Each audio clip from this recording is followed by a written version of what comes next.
স্বাধীন একটি রাষ্ট্রের ভেতর ঢুকে সেই দেশের প্রেসিডেন্টকেই তুলে নিয়ে যাওয়া এ যেন জোরজার মুল্লুকতার নীতিরই আধুনিক রূপ।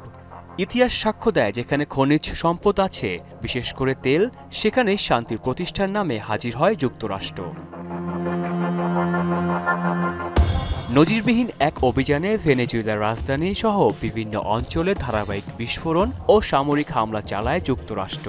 এরই ধারাবাহিকতায় ভেনেজুয়েলার প্রেসিডেন্ট নিকোলাস মাদুরোকে আটক করে যুক্তরাষ্ট্রে নিয়ে যাওয়া হয়।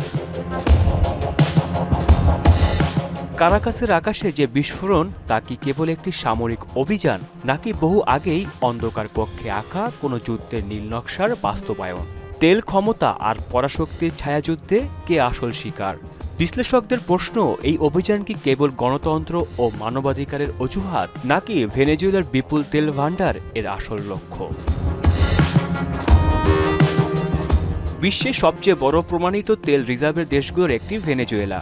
ইতিহাস বলছে, তেল সমৃদ্ধ দেশগুলোর সঙ্গে যুক্তরাষ্ট্রের সম্পর্ক কখনোই কেবল কূটনীতিক ছিল না। ইরাকের সাবেক প্রেসিডেন্ট সাদ্দাম হোসেন, যার বিরুদ্ধে গণবিধ্বংসী অস্ত্র এর অভিযোগ তুলে চালানো হয়েছিল আগ্রাসন, পরবর্তীতে সেই অস্ত্রের অস্তিত্বই মেলেনি, কিন্তু তেল নিয়ন্ত্রণের বাস্তবতা থেকেই গেছে। ইরাক, লিবিয়া কিংবা ইরাক, প্রতিটি ক্ষেত্রেই প্রশ্ন উঠেছে একই রকম।